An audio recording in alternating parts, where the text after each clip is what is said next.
صحابی کے عمل پر تو تب کلام کرے جب انہیں جنت کسی عمل کی وجہ سے ملی ہو، دوسرے عمل کی وجہ سے۔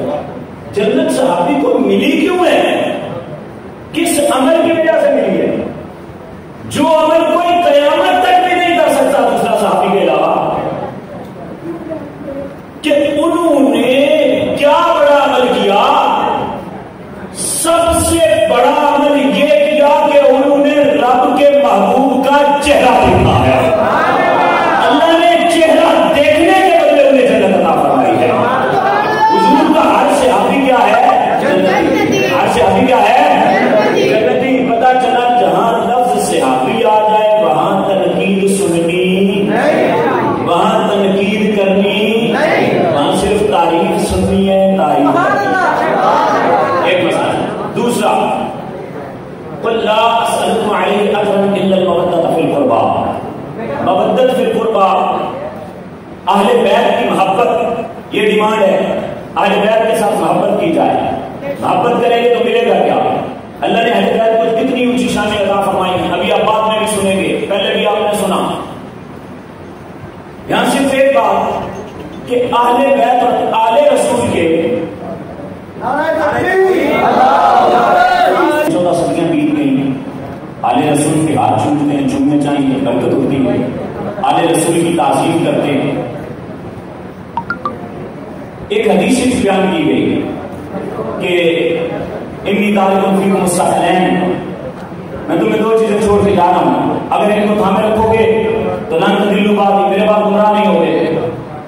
اور ایک روایت کے اندر فرمایا کہ قرآن اور اہل بیت چھوڑ کر جا رہا ہوں، یہ دونوں جدا نہیں ہوں گے حتیٰ یردا علی الحوض، یہاں تک کہ حوض کوثر پر بھی اکٹھے وارد ہوں گے۔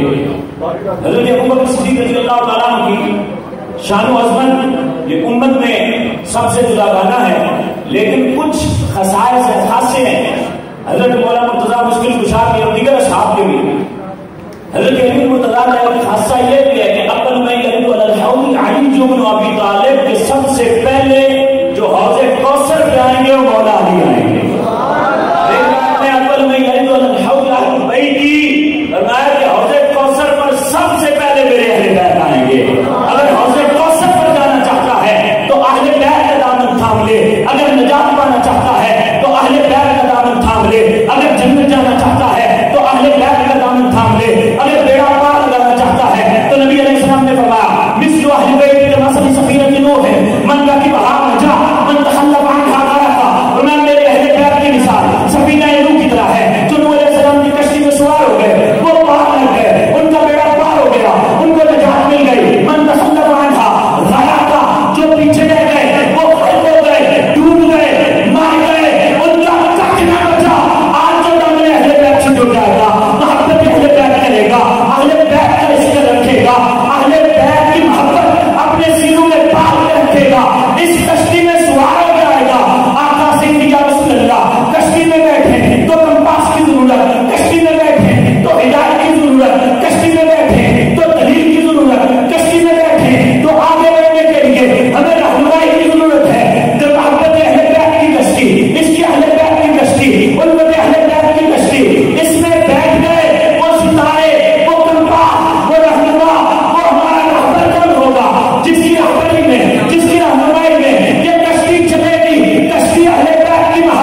لیکن یہ دیکھ کہ قرآن اور اہل بیت کو حوض کوثر تک بھی جدا نہیں ہو سکتے، یہ تو حوض کوثر تک بھی جدا نہیں ہوں گے، انہیں کوئی جدا نہیں کر سکتا۔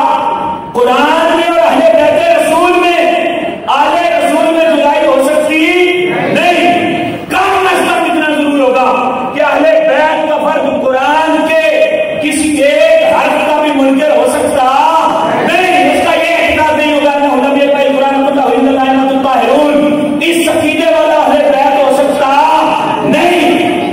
لیسا من اہلہ، وہ جو نور سے لیسا من اہلہ کا تو اس کے دل میں پہنا دیا جاتا ہے جو کوئی قرآن کے حوالے سے کمزور عقیدہ رکھتا ہے۔ تو آپ مجھے بتائیے کہ قرآن کی تعلیم دینے والے کے بارے میں فرمایا خیرکم من تعلم القرآن وعلمہ، تم میں سے بہترین وہ ہے جو قرآن سیکھے اور سکھائے، اور جو بھنگ پی کے، چرس پی کے، سوٹا لگا کے، دم گھٹکو کر کے اور نماز چھوڑ کر کے، کلین شیو کروا کر کے، شریعت کی توہین کر کے، ارے اسلام کے ساتھ اس عمل کا کوئی تعلق نہیں، ان اعمال کے ساتھ جوڑ کر کے علی کا نعرہ لگائے گا تو اس کے ساتھ ہے۔ جب جو صوفی آستانہ عالیہ شاذلیہ پر صوفی قرآن پڑھائے، شاذلی قرآن پڑھائے، دن میں بھی قرآن پڑھائے، رات میں بھی قرآن پڑھائے، دن میں بھی رسول اللہ کا فرمان سنائے، رات میں بھی رسول اللہ کا فرمان سنائے، دن بھی عقیدے میں پیروی کرے، رات بھی عقیدے میں پیروی کرے، گھر بات چھوڑ کر کے تیرے ایمان کی فکر کرے، کیا تو اس دم گھٹکو والے کے ساتھ ہے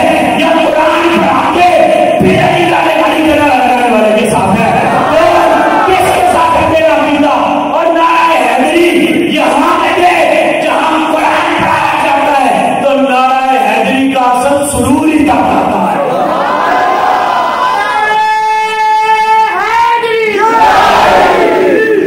نعرہ حیدری کا نور تب آتا ہے، سرور تب آتا ہے، وجہ تب آتا ہے، چلے سچ تب نصیب ہوتا ہے، ایمان کی جو شاخیں ہیں وہ تب کھلتی ہیں، نور ایمان کی بارش تب ہوتی ہے، ایمان کی وجہ فینیاں تمہیں تب نصیب ہوتی ہیں، تیرے سینے کو شرع صدر تب نصیب ہوتا ہے، اور فیضان رسول کے لیے، فیض مصطفیٰ کے لیے اگر تم نعرہ حیدری لگاتا ہے تو پھر قرآن کا دامن تھام کے صاحب کی محبت دل میں رکھ کے گج کے نعرہ حیدری لگانے میں ایمان نصیب ہو جائے۔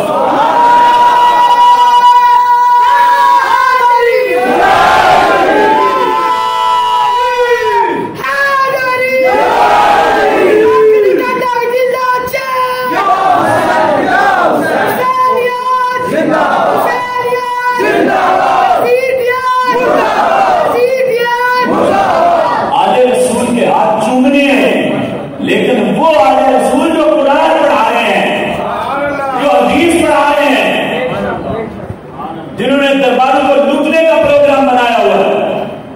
سیبو والا ایک بابا، وہ بندہ یہاں بیٹھا ہوتا تھا، یہ کالا صاحب کو پتہ نہیں اس کے نام کیا، علی شاہ لگا کے دربار بنا دیا ہے، اس کا دربار پہلے بن جاتا ہے، ہماری مسجد بعد میں بنتی ہے۔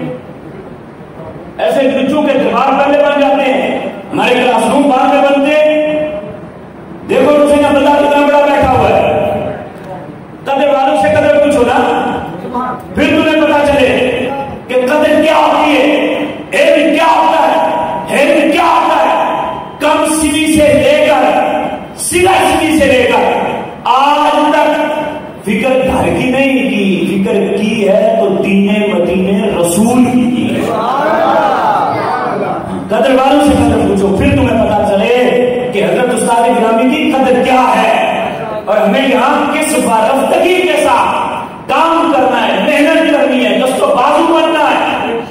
لا سلم علیہ جنین المودۃ فی القربا، وہ قربا جو آج بھی حسین منی وانا من الحسین کا فیض تمہیں تقسیم کر رہے ہیں۔ یہ حسین منی وانا من الحسین کا مطلب کیا ہے؟ وہ مطلب ما اتنا یا ما اتنا ابن تھی، اس سے مراد وہ نسب والا مطلب جو ہے نا وہ اس میں بیان ہو گیا، اتنا یا ما اتنا ابن تھی، حسین منی وانا من الحسین۔ اس کا معنی کیا ہے؟ اس کا مطلب یہ ہے، مثال سمجھو، سورج اور روشنی یہ جدا جدا نہیں ہے، لیکن کیا سورج سے جو روشنی آتی ہے اس روشنی کو سورج کہہ سکتے ہیں؟ سادہ مثال لے لو، یہ لائٹ ہے، لائٹ لگی ہوئی ہے، لائٹ سے جو نکل رہی ہے وہ بھی لائٹ ہے، روشنی۔ ہم اسے اردو میں بیان کرنے کے بلب ہے، اور یہ جو ہمیں ایک دوسرے کو دکھا رہے ہیں. یہ کیا ہے؟ روشنی. بلب روشنی سے جدا ہو سکتا ہے؟ بلب روشنی سے جدا ہو سکتا ہے؟ لیکن کیا روشنی کو بلب کہہ سکتے ہیں؟ بلب کو روشنی کہہ سکتے ہیں؟ یہ ایک دوسرے کی جگہ نہیں آ سکتے، لیکن ایک دوسرے سے جدا بھی نہیں ہو سکتے. بلا تشبیہ بلا تمثیل نبی کریم صلی اللہ علیہ وسلم کی ذات پاک کو سورج کے ساتھ اگر تشبیہ دی جائے، نبی پاک صلی اللہ تعالی علیہ وسلم کی ذات پاک کو اس انداز کے ساتھ دیا جائے کہ حضور مرکز نور ہے، تو اس مرکز نور سے نکلنے والے نور کو حسین کہا جاتا ہے.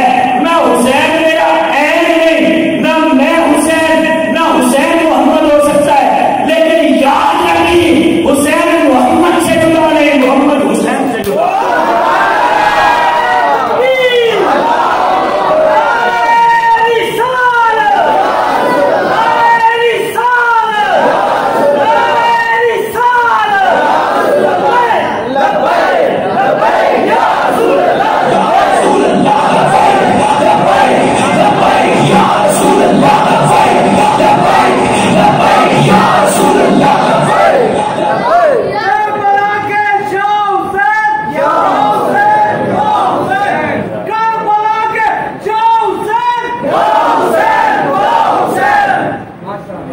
حسین مجھ سے ہے، میں حسین سے ہوں.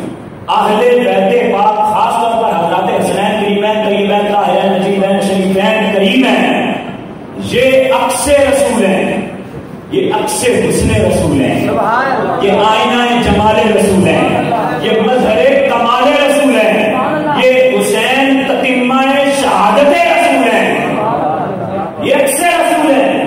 جہاں تجھے مصطفیٰ کی تعلیمات کا عکس نظر آ جائے، سمجھ لیں سچے آگے بیٹھے ہیں. تعلیمات رسول کا عکس نظر آنا چاہیے، حضور نبی پاک صلی اللہ علیہ وسلم کی تعلیمات کا آئینہ نظر آنا چاہیے، شبیہ نظر آنی چاہیے. نبی پاک صلی اللہ علیہ وسلم کے پیارے شہزادگان ایک ساتھ سے لے کر سینے تک، دوسرے سینے سے لے کر پاؤں تک مشابہ ہے، انہیں شبیہ رسول کہا جاتا ہے. پھر آگے آگے حضرت امام علی اکبر نبی علیہ السلام کی شبیہ ہیں. پھر حضرت امام علی رضا نبی پاک صلی اللہ علیہ وسلم کی شبیہ ہیں. امام علی رضا کا آخری واقعہ اور بات ختم کرتے ہیں. امام علی رضا رضی اللہ تعالیٰ عنہ آپ کسی دوسرے شہر میں آئے حدیث شریف سنانے کے لیے، تو دوسرے شہر میں آئے تو وہاں حدیث کے جتنے طلباء تھے، آئمہ تھے، تو بڑے بڑے محدثین اونچے درجے کے وہ بھی آئے ہوئے تھے، ہزاروں کا مجمع تھا. اہل بیت جہاں آئیں وہاں علم کا طالب آنا چاہیے. اگر آل رسول کے آنے پر علم سیکھنے والے لوگ جمع ہو جائیں تو سنت نہیں سچا آگے رسول اللہ. اور اگر نام کے آگے شاہ لگا ہو لیکن سوٹے پینے والے اکٹھے ہو جائیں، ڈھول بجانے والے اکٹھے ہو جائیں، اکٹھے ہو جائیں، تو پھر بات کچھ اور امام علی رضا یہ آل رسول ہوتے ہیں، یہ مشابہت رسول صلی اللہ علیہ وسلم ہے. حضور نبی پاک صلی اللہ علیہ وسلم کی شبیہ تھے حضرت امام علی رضا. آپ کچاوے کے اندر تھے تو لوگوں نے اس کی عالیزہ پردہ ہٹایا جائے، زیارت کروایا جائے. یہ آئینہ رخ مصطفیٰ ہمیں بھی دکھایا جائے. حضرت امام علی رضا نے حکم دیا کچاوے کے پردے ہٹا دیے جائیں. پڑھے لکھے لوگ تھے، انہوں نے نبی علیہ السلام کا حلیہ مبارک پڑھا ہوا تھا کہ حضور کی سلطیں ایسی تھی، آنکھیں ایسی تھی، رخسار ایسے تھے، ہونٹ ایسے تھے، مصطفیٰ کے ابرو ایسے تھے، حضور کی پیشانی ایسے چمکا کرتی تھی. جب انہوں نے دیکھا تو پہلی نظر میں وہی چمک نظر آئی جو کتابوں میں لکھی تھی حلیہ مصطفیٰ کے لحاظ سے. جب لوگوں نے دیکھا تو ان کے چیخیں نکل گئی اور لوٹ پوٹ ہونے لگے کہ کیا رسول اللہ صلی اللہ علیہ وسلم دل وغیر ہو گئے، یہ تو بالکل شبیہ مصطفیٰ ہیں. حضرت امام علی رضا سے محدثین نے گزارش کی کہ ہمیں حدیث شریف سنائی جائے، تو لوگوں کی چیخیں اتنی تھیں، اس قدر لوگ رو رہے تھے. وجد آخری کیفیت تھی، حقیقی وجد میں تھے، لوگ اپنا گم کر بیٹھے تھے، وارفتگی کی انتہا تھی. حضرت امام علی رضا کی صورت پہ لوگ فدا ہو گئے تھے. سید تھا، سونا بھی تھا. اور اس سید کا عمل کیا تھا؟ عمل یہ تھا، لوگ منتیں کس واسطے کر رہے ہیں؟ محدثین ہاتھ جوڑ رہے ہیں، آقا اپنے نبی کی اپنے اجداد کی سند کے ساتھ کوئی حدیث تو سنا دیں، حدیث تو سنا دیں. سادات سے یہ ڈیمانڈ ہونی چاہیے. سادات کے پاس ادا کرنے کے لیے یہ ہونا چاہیے. یہ سادات کی ذمہ داری بنتی ہے، اور جو سادات ذمہ داری کو ادا کر رہے ہیں ان کی قدر کرو، ان کے دست و بازو بنو، ان کے پیچھے چلو. حضرت امام علی رضا نے حدیث سنائی، فرمایا حدثنی ابی موسیٰ القاسم قال حدثنی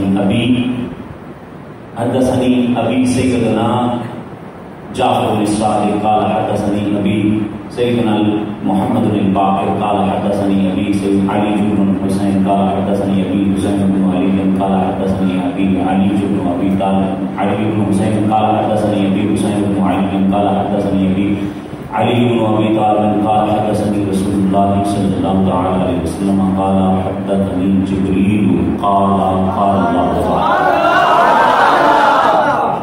دیکھیں سارے اجداد کے نام لے لیے. اب میں وہ روایت نہیں سناؤں گا. امام احمد بن حنبل فرماتے ہیں یہ ہماری محبت اہل بیت ہے. محبت اہل بیت لینے کے لیے یہ پھاٹک کے پار جانا ضروری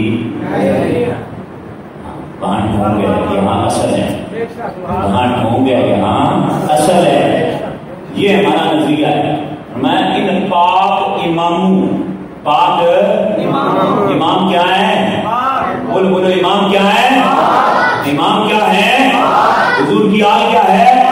حضور کے اصحاب کیا ہیں؟ حضور کے صحابہ بھی پاک ہیں، اہل بیت بھی پاک ہیں، آل بھی پاک ہے. تیری نسل پاک میں ہے بچہ بچہ نور کا، غیر نور تیرا سب گھرانہ نور کا. امام احمد بن حنبل فرماتے ہیں اگر یہ نام سے فرمان تو بعد میں ہے، صرف یہ نام دائمی بخار کے مریض پر پڑھ کر دم کرے گا اللہ اسے شفا عطا فرمائے گا. بلکہ یہاں تک کہا کہ اگر تو کسی پاگل کے پڑھ کے دم کرے گا اللہ اسے شفا عطا فرمائے گا.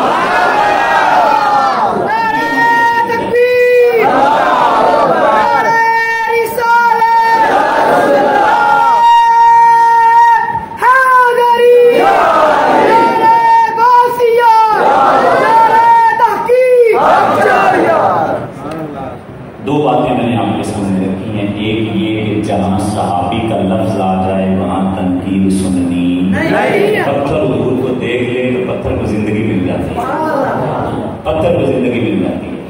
تو جنہوں نے کلمہ پڑھ کر حضور کو دیکھا ہے انہیں کیا ملا؟ کم از کم ڈگری کیا ہے؟ جنت. دوسری بات یہ کہ وہ اہل بیت اطہار جو قرآن کے ساتھ آج بھی جڑے ہوئے ہیں اس گئے گزرے دور میں، جب دم کر کے یا تعویذ دے کر 20-25 ہزار لیا جا سکتا ہے، اگر وہ آج قرآن کی خدمت کر رہے ہیں تو استاد گرامی کے پیچھے چلیں، استاد گرامی کے اس آستان کے ساتھ وابستہ رہیں. استاد گرامی کا خلوص اور دین کے لیے للہیت آپ دیکھیں گے قریب سے تو انشاءاللہ آپ کی بات رفتہ ہو جائیں گے. اپنے بچوں کو یہاں پڑھنے کے لیے حفظ کروائیں بچوں کو. امام حسین رضی اللہ تعالیٰ عنہ نے اپنی زندگی میں کیا کام کیا؟ حضرت امیر معاویہ نے جو آپ کی نشانی بیان فرمائی تھی، یہی بیان فرمائی تھی کہ ایک بندے نے پوچھا ہوگا کہ نشانی یہی کرتے ہوں گے. فرمایا جا مسجد نبی شریف سے جائیں، کلتا لگی اور وہ جگہ بندے بیٹھے ہوتے. فرمایا تھا ان تجورا علی رؤوسہم، ایسے بیٹھے ہوں گے کہ ایسے لگے گا جیسے ان کے ساتھ پرندے بیٹھے ہیں، سائڈ نہیں وہ ادھر ادھر کریں گے، سائڈ نہیں لائیں گے، اتنے مگر بیٹھے ہوں گے. ان کے مگر ہونے کی وجہ کیا؟ ان کا خلوص ہے؟ نہیں، امام حسین کی تاثیر ہے. نواسا جو اپنے نانے کا فیض تقسیم کر رہا ہے اس کی تاثیر ہے. آج بھی جو فیض تقسیم ہو رہا ہے، آؤ وہ فیض لو، اپنے بچوں کو درس نظامی کرواؤ، حفظ کرواؤ، خود آ کر فیض لو یہاں سے. اللہ رب العزت اس آستان مقدسہ کو سلامت رکھے، ہنستا بستا شاد باد رکھے.